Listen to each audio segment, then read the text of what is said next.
Atila fue el último y más poderoso caudillo de los hunos europeos, que pueden haber sido una rama occidental de tribus nómadas del noroeste de China y de Asia Central. Fueron pueblos que lograron superar a sus rivales en lo militar, con gran disposición para la guerra. Su asombrosa movilidad era gracias a sus pequeños y veloces caballos y su extraordinaria habilidad con el arco. Atila nació en el año 400.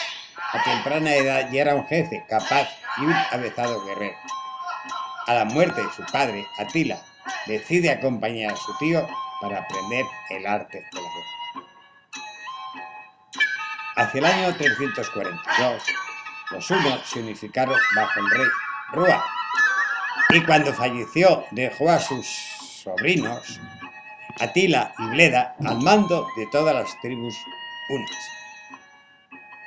En aquel momento, los hunos se encontraban en plena negociación con los embajadores de Teodosio II acerca de la entrega de varias tribus renegadas que se habían refugiado en el seno del Imperio Romano Oriente. Atila y Bleda tuvieron un encuentro con la legación imperial y, sentados todos en la grupa de los caballos a la manera una, negociaron un tratado.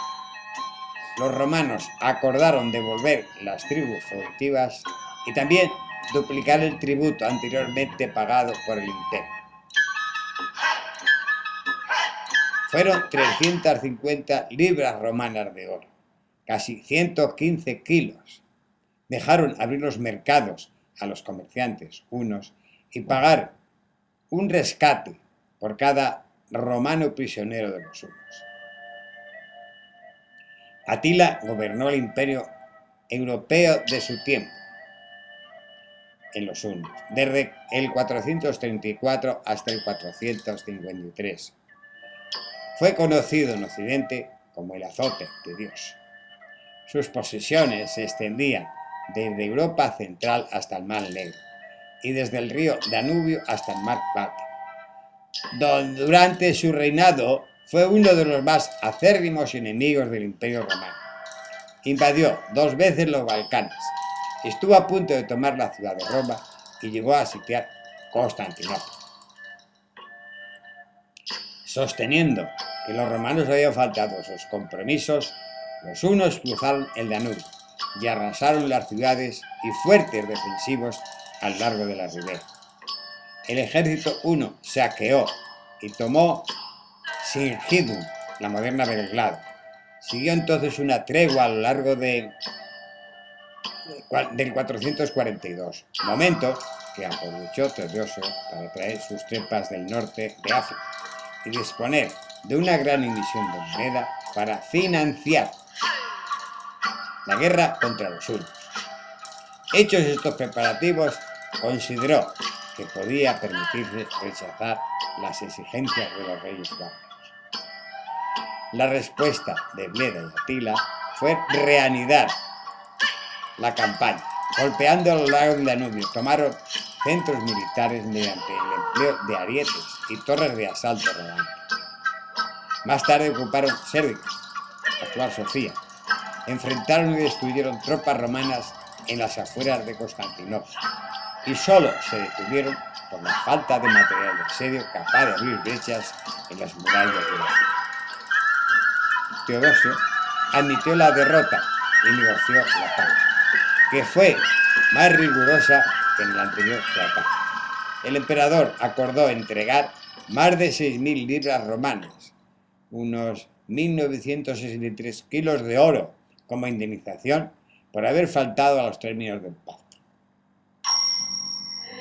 Bleda murió y Atila quedó como único rey. Existe abundante especulación histórica sobre si Atila asesinó a su hermano o si Bleda murió por otras causas. En todo caso, Atila era ahora el señor indiscutido de los hunos y nuevamente se volvió hacia el imperio. El ejército romano, bajo el mando del godo Arnelisco, se hizo frente en el río Vid y fue vencido, aunque no antes ocasionar graves pérdidas al enemigo. Los hunos quedaron sin oposición y se dedicaron al pillaje a lo largo de los Balcanes, llegando incluso a las Termópilas. La nación bárbara de los hunos llegó a ser tan grande que conquistó más de 100 ciudades y Constantinopla llegó a estar en peligro. La mayoría de los hombres huyeron de ella. Hubo asesinatos, derramamientos de sangre, hasta el momento que no se podían contar los muertos. Incluso ocuparon iglesias y monasterios y degollaron a monjes y doncellas en gran número. Atila reclamó como condición para la paz de los romanos que continuaran pagando el tributo en oro y que evacuaran una franja de tierra cuya anchura iba de 300 millas. Las negociaciones duraron 3 años. El historiador Prisco envió informes que ofrecen una descripción de Atila entre sus numerosas esposas, su bufón escita y su enano modo, impasible y sin joyas en medio del gran esplendor de sus cortesanos.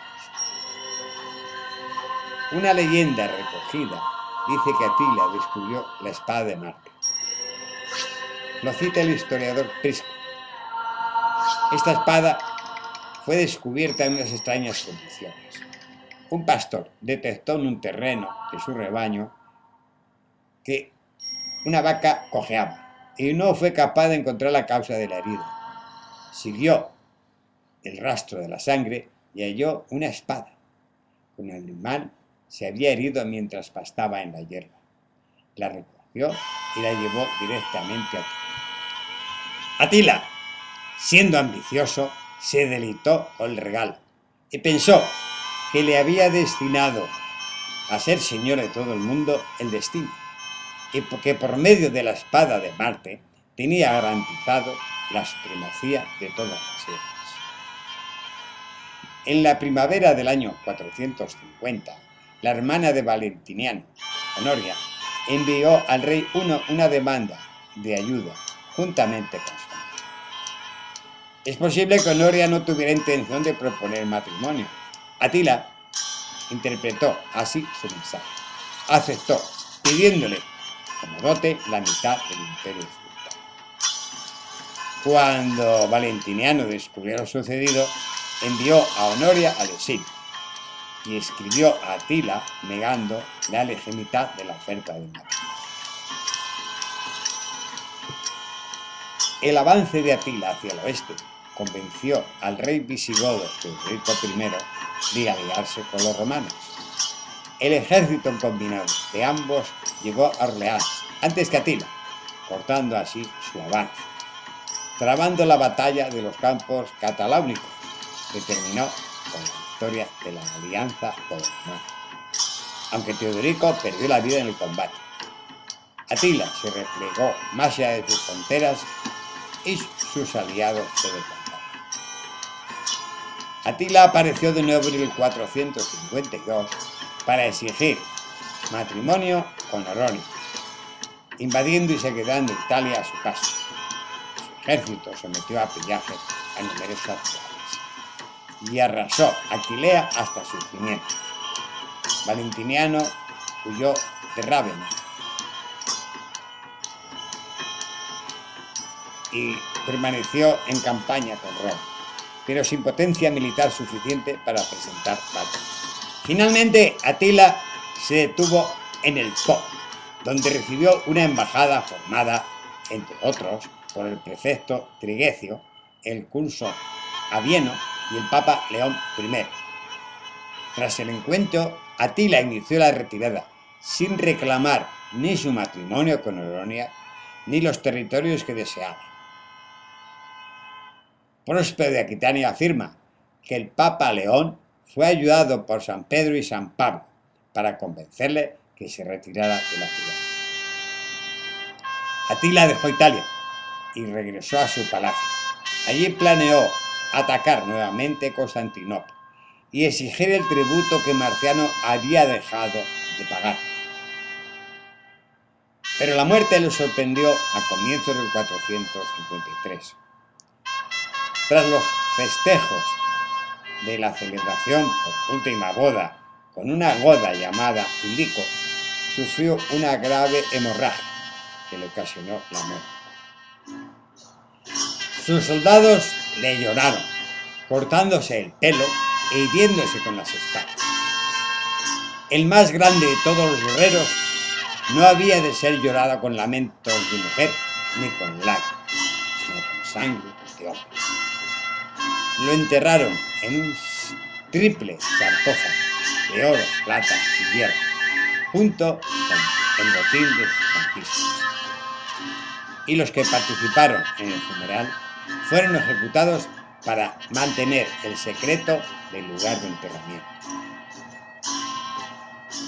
Otra versión del cronista romano Conde Marcelino dice: Atila, rey de los hunos y saqueador de las provincias de Europa, fue atravesado por la mano y la daga de su mujer Elac. Los hijos de Atila, Elac, que había sido designado heredero, y sus hermanos Denlicid y Ernac lucharon por la sucesión y divididos fueron vencidos y desperdigados al año siguiente en la batalla de Nampó. Una coalición de diversos pueblos ostrogodos, gerulos, epiros les venció. Su imperio no sobrevivió. El imperio de los hunos se desmembró y se extinguió tras la muerte de Atila. Se le recuerda como un paradigma de crueldad, destrucción y rapiña. Algunos historiadores lo han calificado como un rey grande y noble, y los escandinavos lo incluyen entre sus personajes principales. Atila es conocido en la historia y la tradición occidental como el inflexible azote de Dios, y su nombre ha pasado a ser sinónimo de crueldad y barbarie. En Hungría, los nombres de Atila son largos. Actualmente, el húngaro Géza Gardonyi, en su novela publicada en español con el título del esclavo de Atila, ofrece una imagen positiva del rey huno, describiéndolo como un rey sabio y querido por su pueblo.